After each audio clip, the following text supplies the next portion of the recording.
안녕하세요. 오늘은 자폐증의 영양학적 접근 방법을 통해서 자폐증의 증상을 완화하는 방법에 대해서 알아보고자 합니다.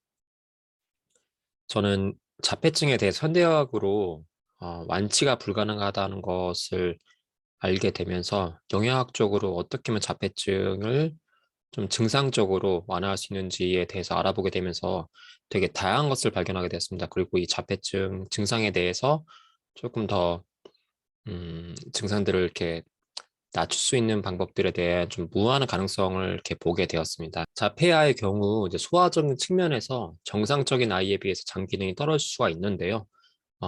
그 말은 이제 영양소적으로도 이게 결핍되어 있는 경우가 많을 수가 있습니다. 그래서 여러 연구를 통해서 확인한 바 자폐아는 여러 가지 영양소가 체내와 그리고 뇌 안에서 결핍되어 있는 경우를 확인할 수가 있습니다. 우선 오늘은 자폐증과 비타민 D에 대해서 좀 중점적으로 말씀을 드리고 싶은데요. 비타민 D는 햇빛 비타민으로 잘 알려져 있습니다. 하지만 비타민 D가 뇌신경 발달에 깊은 관련이 있다는 사실은 잘 알려져 있지 않을 수도 있는데요. 비타민 D는 인간 게놈, 즉 26,000 개의 유전자 중에서 약 3%를 담당을 하고 조절을 하는 기능을 가지고 있습니다. 그리고 또한 뇌 발달 활성에 필요한 신경세로 리드로 사용되는 게 바로 이 비타민 D입니다. 그래서 이때 비타민 D는 세포 증식, 세포 분화, 칼슘 신호 전달, 신경 영양 및 신경 보호 작용에 사용되는 게 바로 비타민 D입니다. 연구에 따르면 비타민 D 수치가 40 나노그램 퍼 밀리리터 이하인 경우에 자폐증을 유발할 수 있다고 합니다. 그리고 임신 및 유아기의 비타민 D 결핍은 자폐와 관련이 될 수가 있다고 연구 결과들이 나오고 있습니다.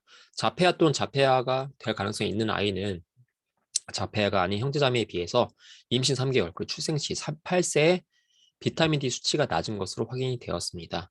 비타민 D와 자폐 증상 개선에 대해 좀 더 말씀을 드려보고자 합니다. 자폐아가 비타민 D 수치가 결핍된 사실 관련돼서 비타민 D 투여가 자폐 증상을 개선시키는 것으로 알려져 있습니다. 고용량 비타민 D를 자폐아에 투여할 때 자폐아의 약 75%에서 핵심 증상이 개선되었다고 합니다. 이때 자폐아에 사용된 비타민 D는 하루 300 IU per 킬로그램에서 5,000 IU가 이제 사용이 되었습니다. 비타민 D와 자폐 예방에 대한 측면에 대해서 소규모 연구들이 이제 진행이 되었는데요. 이제 임신 중에 산모에게 비타민 D가 투여가 되었습니다. 이때 사용된 비타민 D는 약 5,000 IU가 사용이 되었습니다. 그리고 영아와 유아기 아이에게는 비타민 D가 하루에 1000 IU가 이제 사용되어서 보충되었습니다. 이때 이 결과 20세부터 자폐아가 있는 산모가 자폐아를 가질 확률이 20%에서 5%로 감소됐다고 합니다. 미국 소아과 학회는 영유아기에 비타민 D를 권장을 하고 있는데요. 아무래도 건강 보완 측면 외에 자폐 예방을 위해서 비타민 D 섭취를 권장하는 게 아닐까 생각이 듭니다. 그리고 자폐 예방을 위해서 비타민 D 용량으로 임산부 그리고 수요부는 하루에 5,000 IU를 섭취를 하게 했습니다. 그리고 영유아는 권장량으로 하루에 150 IU per 킬로그램을 이제 권장을 합니다. 어린아이와 이제 비타민 D에 대해서 조금 더 알아보고자 하는데요.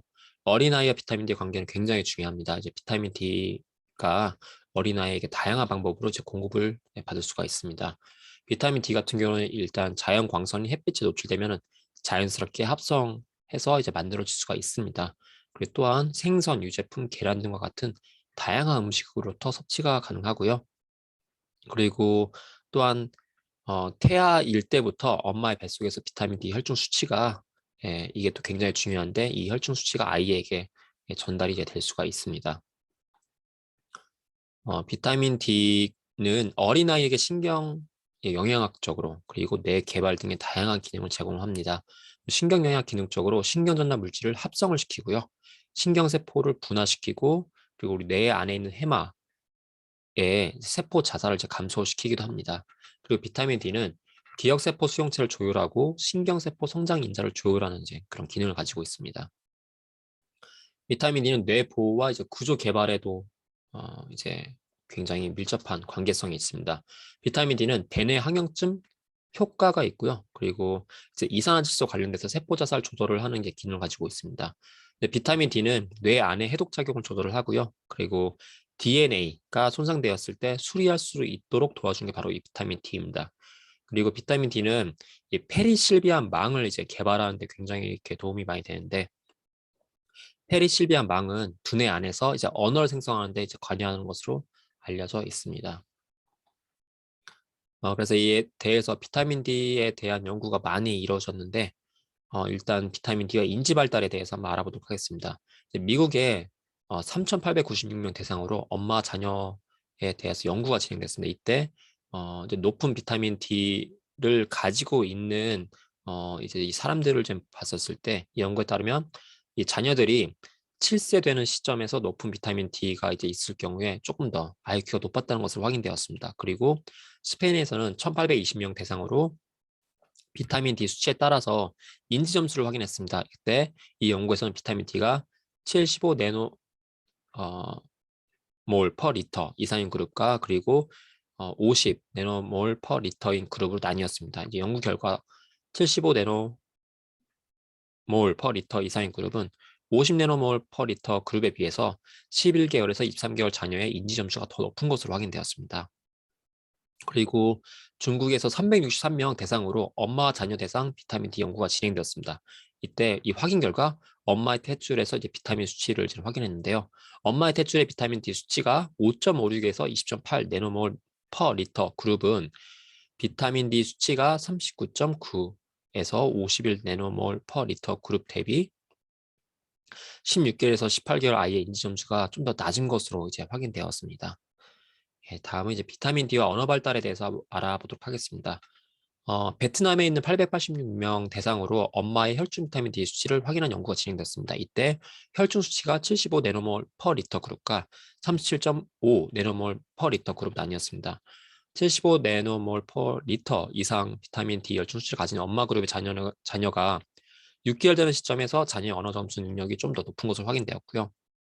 그리고 호주의 337명 대상으로 산모 탯줄 비타민 D 수치 연구가 진행되었습니다. 이때 연구 결과 산모 탯줄에서 높은 비타민 수치는 훗날 산모의 자녀가 18개월 그리고 4세 때 언어 능력 점수가 높은 것으로 나타났습니다. 다음은 이제 비타민 D와 행동 발달에 대해서 알아보도록 하겠습니다. 영국의 7,065명 대상으로 산모와 자녀의 비타민 D 연구가 진행됐습니다. 이 연구 결과 높은 비타민 D 수치를 보인 42개월의 아이의 사회적 발달 점수가 높은 것을 확인했는데요. 이때 그리스의 487명 대상으로 산모와 자녀의 비타민 D 수치를 확인한 연구가 진행되었습니다. 이 연구에서는 수치가 50.7 내노몰 퍼 리터 이상인 그룹과 38.4 내노몰 퍼 리터 미만인 그룹으로 나뉘었습니다. 이 연구 결과 50.7 내노몰 퍼 리터 이상의 비타민 D 수치를 보인 아이들은 사회적 발달 점수가 38.4 내노몰 퍼 리터를 가진 이제 아이들에 비해서 좀 더 높은 것으로 확인됐습니다. 자, 이렇게 자폐증의 영양학적 접근 방법을 통해서 자폐증의 증상을 완화하는 방법에 대해서 알아보았습니다. 네, 감사합니다.